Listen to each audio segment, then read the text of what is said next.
Ұлы Отан соғысының ардагері Жаңбырып Талпақ ата 1922 жылы Маңғыстау өңірінде дүниеге келген. Талпақтың жастық шағы Таушықтың тиген жағындағы бір қарын деген жерде өткен. 7 кластық білімі бар Талпақ өте алғыр, әсіресе есепке жүйрік бала болып өсті. Әкесі Өтебай Жаңбыр Бірімбетұлы. Ол кісі өте өжет, қайратты азамат болған. Шешесі Саржан 1898 жылы дүниеге келген. Ол кісі Жаңбырдан Закария, Талпақ, Өтежан есімді ұл және Қантәжік есімді қызды дүниеге әкелді. 1941 жылдың 22 маусымында фашистік Германия елімізге тұтқиылдан шабуыл жасап басып кірді. Талпақ атаның туған ауылына шақыру қағаздары 1942 жылдары келе бастады.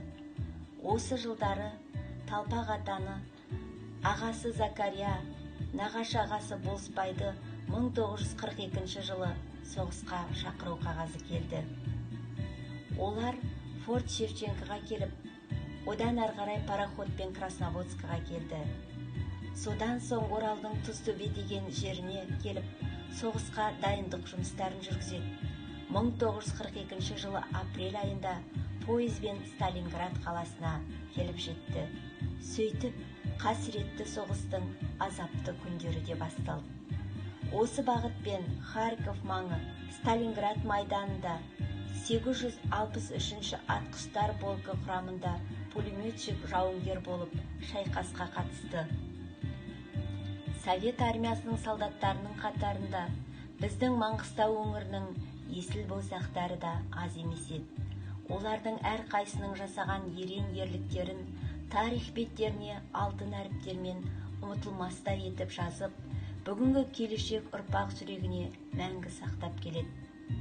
Талпақ атам 1946 жылы соғыстан аман-сау елге оралып, салық қызметіне дайындаушы болып жұмысқа кірді.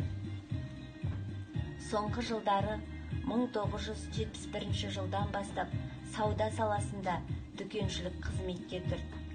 Содан көп жылдар еңбек даласына шыққанша осы қызметті абыроймен атқарды. Ұлы жеңіс күні адамзат тарихындағы мәңгі ұмытылмайтын ұлы мереке болып саналады. Жыл өткен сайын жоғарғы деңгейде ардагер аталарымыздың қатысуымен бүкіл халық салтанатты жиын өтеді. Талпақ атам 2 ұл 1 қыздан бірнеше немере шөбере сүйіп, 2014 жылы 92 жасында армансыз бұл өмірден тыныш қана кете барды. Ұлы Отан соғысының ардагерлері жөнінде естелік жазып тауысу еш мүмкін емес шығар. Олардың майдандағы әрбір күйін жазсаңыз, бір-бір дастан болары сөзсіз.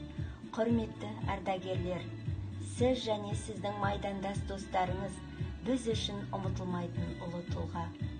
Сен құрметте оны, түсіндің бе қарағым, сенің келешегің үшін берді ол, азаттық жолында аяғын.